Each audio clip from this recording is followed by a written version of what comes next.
In this video, we talk about COVID-19 and its repercussions in the food industry. There are two distinct experiences for companies, those that are matching or exceeding pre-COVID-19 production levels, and those that continue to produce at lower levels. Due to the onset of the COVID-19 outbreak, there has been a significant increase in demand, and some companies are able to benefit in the short term. Companies producing at above or near pre-pandemic levels include individual frozen food co-packers, commercial bakeries, and businesses that pivoted production to make products like hand sanitizer.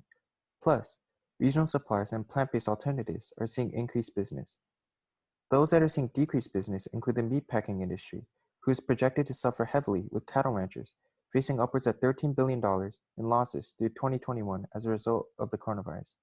This is due to the fact that there are multiple outbreaks at the workplace, with as many as 213 workers already testing positive by May 15th alone, with hundreds more within the meat industry to be sick of now. An overall decline in demand for dairy products from schools and the restaurant industry has saddled dairy farmers with more raw milk than they can sell, forcing millions of gallons of milk to be dumped every day, with demand across the country declining 12 to 15%. Having specialized processors and packages keep prices down, but when a global pandemic shuts down large portions of the economy, this production method means dairy farmers who have contracts with one buyer, schools for example, are still producing large quantities of milk every day, while their once reliable buyers cancel contracts. Some operations have had to stop or cut back on production due to a lack of key raw materials or ingredients. One of the issues that the COVID-19 outbreak has shown is the importance of diversifying your suppliers.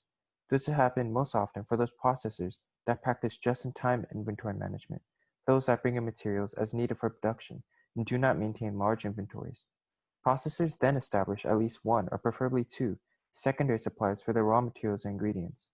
The dilemma distributors face is how to stabilize their network cost structures in the interim. Others are choosing to scale down support within each facility while maintaining a footprint. Lockdowns also make it harder for farmers to obtain vital inputs such as seeds, fertilizers, and field labor. Crops already planted at risk due to a lack of labor, as quarantines have forced migrant workers to return home. Missed windows for planting and harvest have devastated yields, and farmers began selling direct to consumers, although some simply dumped produce, creating images of a severed supply chain.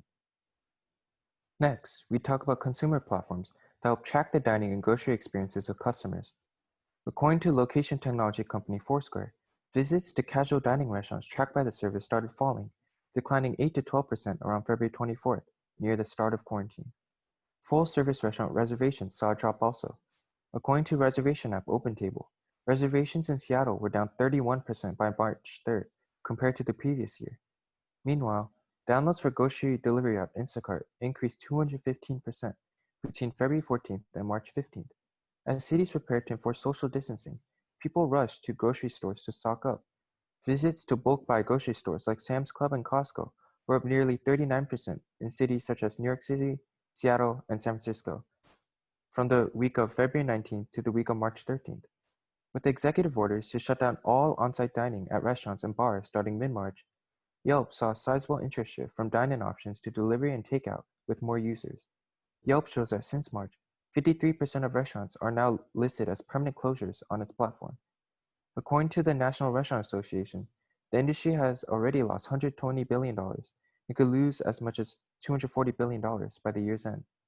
All of these predictions came before the late June surge in coronavirus cases and subsequent changes in reopening guidelines that swept across much of the US.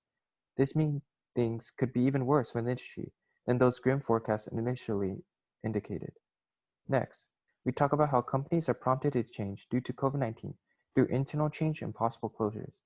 There is a greater shift toward home delivery, and companies are using this as an opportunity to improve upon systems like cold storage and cold chain logistics. According to a survey, 52% of Americans will feel uncomfortable dining in a restaurant or bar throughout the next 3 months. This means the food industry will be hit even without the quarantine restrictions later on. The Independent Restaurant Coalition has predicted that as many as 85% of independent restaurants could permanently close by the end of the year due to financial issues. Conversely, giant chains like Domino's, McDonald's, and Taco Bell have gone on massive hiring sprees and looking for more employees. Lastly, we focus on consumer behavior due to the abrupt changes to the food industry. The crisis turned into a big time for some big brands, since consumers wanted comfort, which often means trusted names. Facing fear, people flock to the familiar. However, a survey by Shopkick found that 69% of customers bought brands new to them when their favorites sold out. Dunkin' Donuts trapped Grubhub as more stores and companies found they could no longer rely on their old business models. Companies recognized they had to deliver or see sales drop further. National chains like McDonald's and Subway offered free delivery. Rich Products recently introduced individual wrapping for some products previously sold or displayed loose in response to consumer hygiene concerns. The company detected demand for individual wrapping thanks to investment in shopper behavior tracking. Shopper behavior informs companies on how to continue to innovate. The use of automated storage and retrieval systems, or ASRS, is increasing in popularity as processors look to reduce labor costs across their supply chain networks. ASRS can be used for a wide variety of food product types in both the ambient and refrigerated spaces.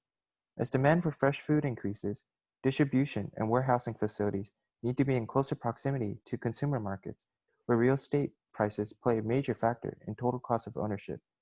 To conclude, it's hard to say what the food industry will look like when we finally emerge from our houses in the coming weeks and months. This is it for our video, and we hope you all stay safe.